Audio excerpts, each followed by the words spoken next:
Hey everyone, this is Jack from Thailand here. It has been a while since I talked to you guys, so I thought I would make a video.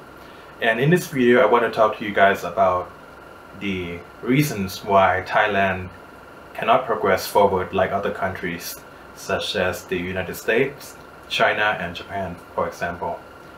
A lot of people seem to think that the reason why Thailand cannot progress is due to the monarchy that is sucking up all the resource, the tax money away from actually doing things that actually will improve Thailand.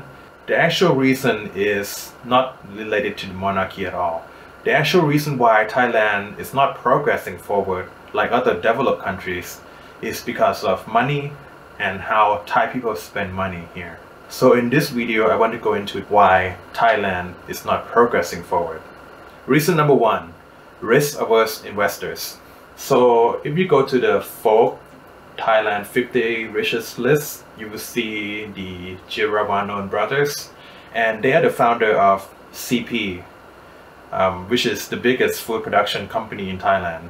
They make like fish, chicken, and they own like 7-Elevens and grocery stores, and they own a lot of stuff like True Corporation also, which is the internet provider in Thailand. Now, if you just think about this kind of business, you will see that everybody need to eat food and everybody need to use internet. So this kind of business is very low risk investment. It doesn't really like involve a lot of research and development. Now, if you look at the other richest people in Thailand, you will see that the other people are like energy drinks businesses. The other one are involved in alcohol, beverages, and real estate businesses, retail, energy, beverages, renewable energy, hospital.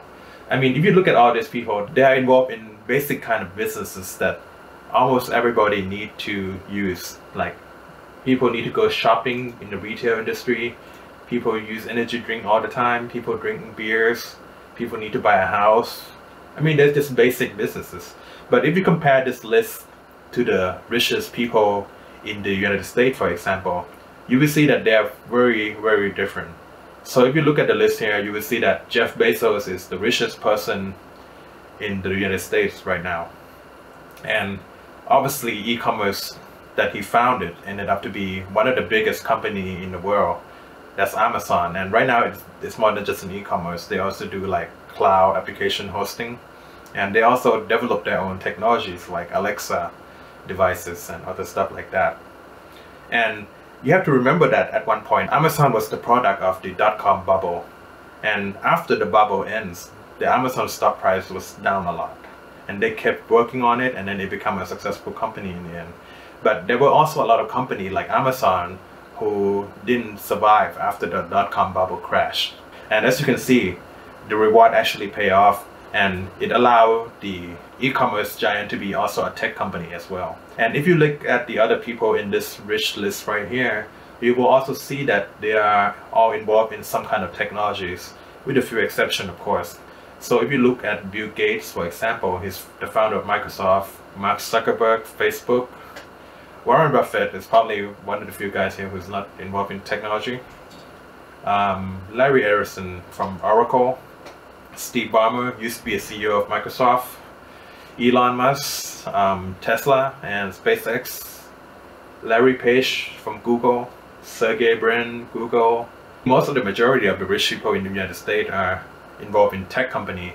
And that is the reason why the United States is more developed than Thailand. So the rich American people are willing to spend a lot of money to develop the technology to make their country progress. This is not the case in Thailand. In Thailand, the rich people wants to invest in low-risk businesses to keep making money, but they don't want to risk too much and try to make something like an e-commerce or a startup. Reason number two is the low wages for IT jobs.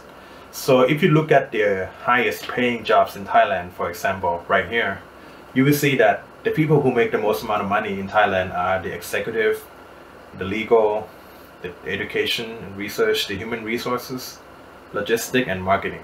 Okay, so that's for Thailand. And you can see that there's a lot of differences in the salary.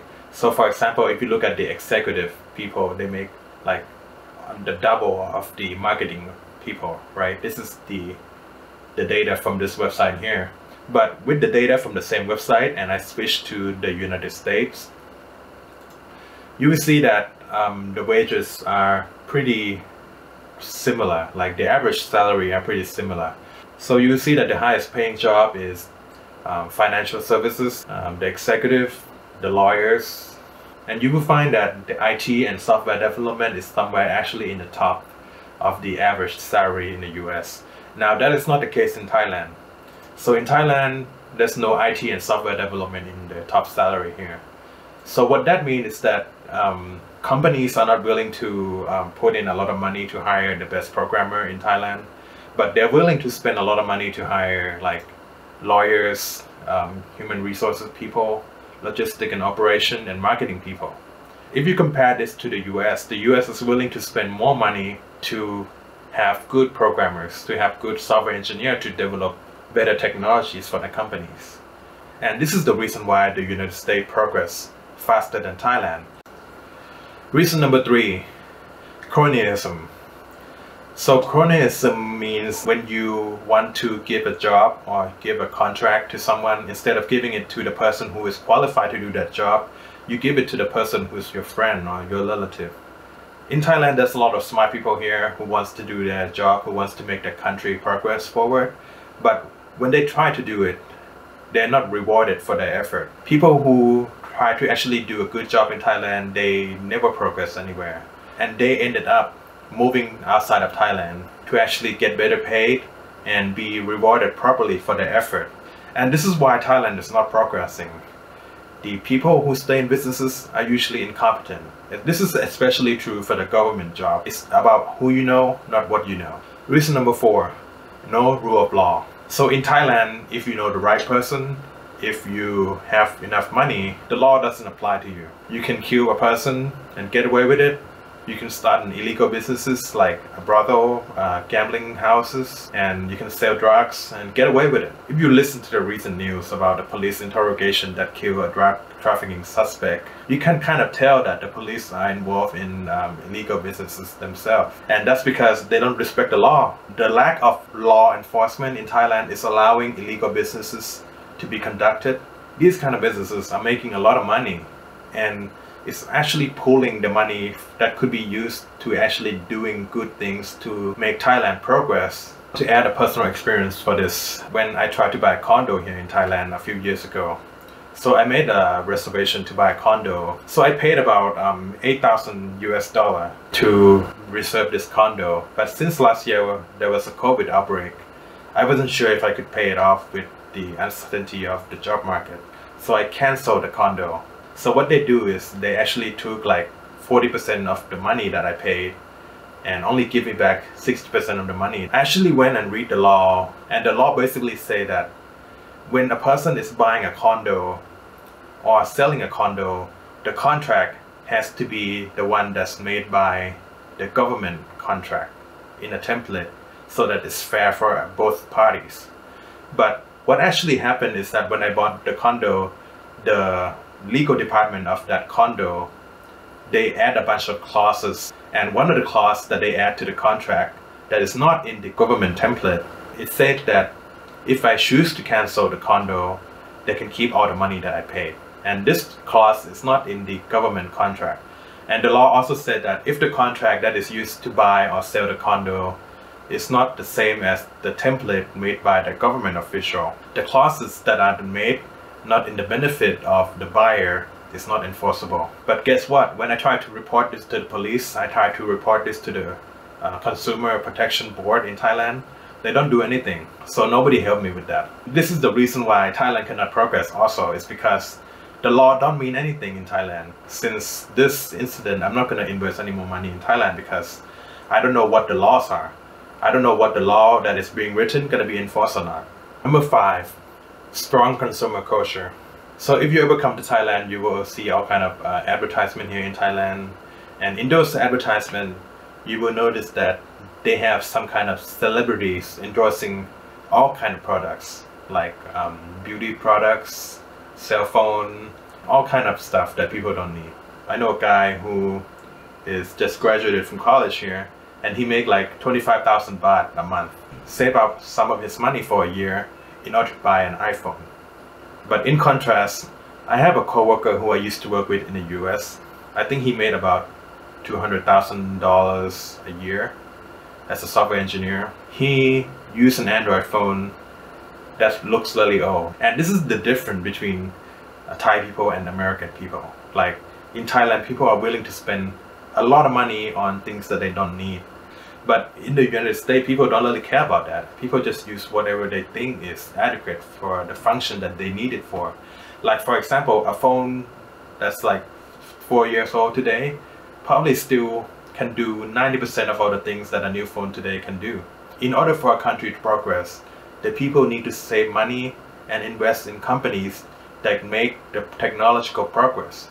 For example, instead of buying an iPhone, people could save the money and invest money in a company that try to do something good for Thailand. And that would help Thailand progress far better than spending hard-earned money on a phone made by an American company. No technology transfer agreement. So you know that in Thailand we have a lot of factories. We make cars, we make hard drive, we make cameras. Even though that we make all these things, we don't have any know-how of how to actually develop these technologies of our own. This is very different from China, for example. In China, the reason why the Chinese government allow Western company to have access to the cheap labor is due to the technology transfer agreement, so that eventually later on in the future, Chinese companies could make their own technology. So for example, China used to make camera for Japanese companies, but now a lot of Chinese companies are making their own cameras. One of the prime example is DJI, for example. They basically make a flying camera in form of a drone. And right now there is no drone that is better than the drones made by DJI. Not the Japanese drone maker, not American drones, nothing compete with them. And this is because the Chinese understand the value of innovation. But this is not the case in Thailand. So for example, in Thailand, we make camera for Sony for such a long time. In fact, the camera that I'm using right now is made in Thailand. But we never get to actually make our own camera because there's no technology transfer agreement. And this put Thailand in a serious disadvantage for the common people. So what will happen is that the people will keep making things for other people all the time without having the technology to make our own product with our brand. Basically, we're just giving the labor, the cheap labor away for free. This is one reason why Thailand is also lacking in progress. It's because the people who make the deals to give away the cheap labor of Thailand, they're not concerned about acquiring new technology to make Thailand a more developed country. And that's why Thailand is not progressing. So those are the reasons why Thailand is not progressing like other developed countries. And as you can see, these reasons have nothing to do with the King of Thailand. Before I go, I want to give you an update on what I have been doing. So I recently started selling bitter melon here. They say when life gives you lemon, make lemonade. So when life gives us bitter melons, we cut them, fry them, and bake them for that bitter crispy goodness. No MSG, no preservative. Crispy Bitter Melon, now available on Shopee and Lazada at Jack from Thailand's store. If you're curious about this bitter melon, I want to show you how it tastes right now. So basically, bitter melon are like a unique kind of vegetable that it tastes bitter, but here it's kind of like baked to be very crunchy and seasoned a little bit to be salty. So it's really good for snacking, and I really like it. It's really good. If you like things that are bitter and not sweet, this is perfect. It's crunchy and no MSG, no preservative. All good for you. And also it's vegan, so if you're vegan, you can eat this like every day. So if you live in Thailand and if you want to support my channel, you can go ahead and buy this bitter melon from my store. So you can get 3 packs of these for 120 baht. I will put a link to the product in my description below. And again, thank you for watching, and I hope to see you guys again soon. Bye bye.